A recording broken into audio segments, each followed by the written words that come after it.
People often ask me why Pakistan, and my response is, why not Pakistan?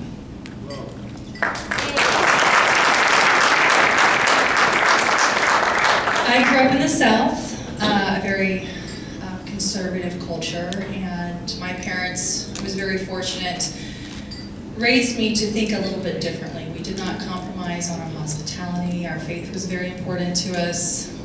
Family, everything was centered around food. And of course, when I moved across the world to spend time in Pakistan, I thought I would get a totally different experience, but I was overwhelmed by the hospitality. And I discovered really a second home for myself. I saw far more in common than the actual differences. I gave up a lot of my worldly possessions to be able to travel the world. And even though I have far less in the way of tangible wealth, the wealth that I've acquired has actually been replaced in the form of friends and exceptional knowledge that they've shared with me. Why have I chosen to take this path? Well, my family from a very early age encouraged me to ask questions, to ask why, to never be afraid to learn from others who looked differently from me, who spoke differently from me, because that would in turn improve me as an individual. I grew up obsessed with Indiana Jones and his quest to find archaeological treasures. And when my father's National Geographic magazines would come in, I would very quickly remove the maps and plaster them all over my walls and plot where I would go in the near future. My parents were horrified that I was destroying my walls, but they were grateful that at least I wasn't aspiring to be an anorexic model. So today I'd like to think of myself as a sort of social archaeologist, dusting off the layers of what I believe is media propaganda. I like to think of myself as someone who is revealing the hidden jewels of humanity. So this effort has been a part of my heart and soul for the past couple of years. I hope you enjoyed watching it as much as I'm enjoying making it. It's been a labor of love. It has not been easy. This has been, to clarify, a self-funded project that we intend to eventually be a mini-series that's genuinely by the people and for the people. Why is a project like this important? Xenophobia, Islamophobia, Black Lives Matter, Blue Lives Matter, Trans Lives Matter, the list is endless. Is there any segment of society today that does not feel in some way isolated or ostracized? We are constantly being subjugated to divisive content via social and traditional media. This in turn is influencing our thinking, informing our conversations, inciting behaviors, almost like a self-fulfilling prophecy. Amongst the media maelstrom we are constantly bombarded with, it's essential we peer into the lives of ordinary citizens doing the extraordinary, to be a witness to humanity, to be reminded of who we are as humans being. Attention is one of the greatest reinforcers. Media is attention. America's motto is E pluribus unum, out of many one. As portions of our history tell us, the country was founded by rebels who refused to be oppressed any longer. Other historical nuggets also tell us that Christopher Columbus discovered this country with the invaluable assistance of Spanish Muslim navigators, captains of his vessels. In order for us to fully appreciate the America of today, it's important that we value our diversity, but we also celebrate that which we have in common, which brings us to today, Pakistan Resolution Day, a day which called for an independent state and the adoption of Pakistan's first constitution, and to Pakistani Americans and the roles that they play. According to recent research reports from Pew and the Center for American Progress, Pakistani Americans are the second fastest growing group in the United States, and it's estimated that 55% have a bachelor's or graduate degree. They are overwhelmingly multilingual, of which I don't have to tell you. Their educational attainments are on average higher than the general US population.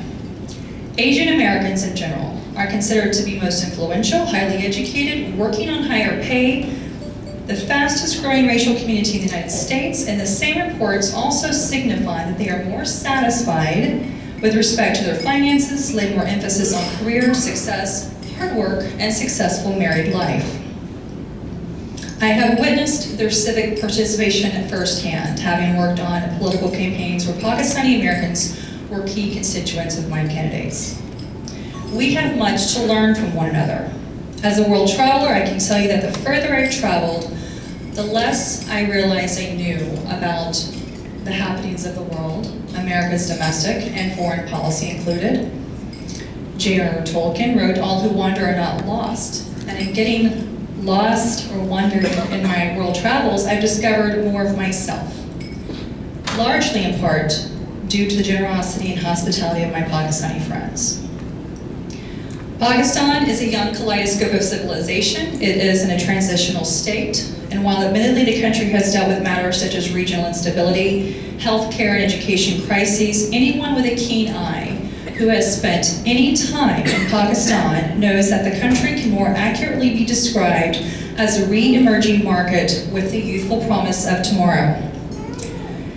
It's my opinion that we should no longer classify Pakistan and its people as resilient. Why is that? Resilience means bouncing back from adversity. There's nothing wrong with that. It also means remaining the same, not changing, not progressing. In the words of Nicholas Nassim Taleb, a Lebanese writer, he has a new term called anti-fragile, and I choose to classify Pakistan as anti-fragile. There is no word to describe the opposite of that which is fragile. So he's come up with a new lexicon. Pakistan is a tabula rasa for many countries. Pakistan is more akin, to an anti-fragile state.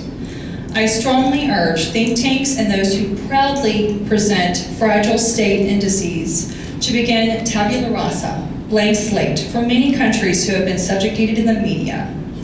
Many of the social, economic, and military indicators slanted towards so-called fragile states can actually be applied to America today.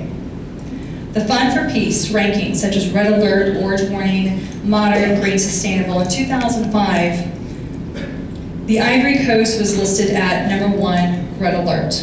Pakistan was ranked 34, India was ranked 76. In 2010, the list greatly expanded. Somalia was #1, Pakistan ranked #10, India ranked 79 of the 141 countries listed as alert to moderate. In 2016, Somalia is still #1, Pakistan is 14, India is 70. Indicators such as demographic pressures include group grievances, discrimination, powerlessness, ethnic, religious, and sectarian violence, refugees, human brain drain, and economic indicators such as the income shares of the highest and lowest 10%, government debt, and unemployment. Senator Bernie Sanders recently posted on his social media that Norway is now the happiest country on earth, and the United States is drastically dropping this by a report according to the United Nations. I don't necessarily agree with the statement here, but he does make a good point that as we strive to be a more just society, we must follow the examples of our brothers and sisters in other countries who have made better progress. I believe Pakistan is emerging from its chrysalis.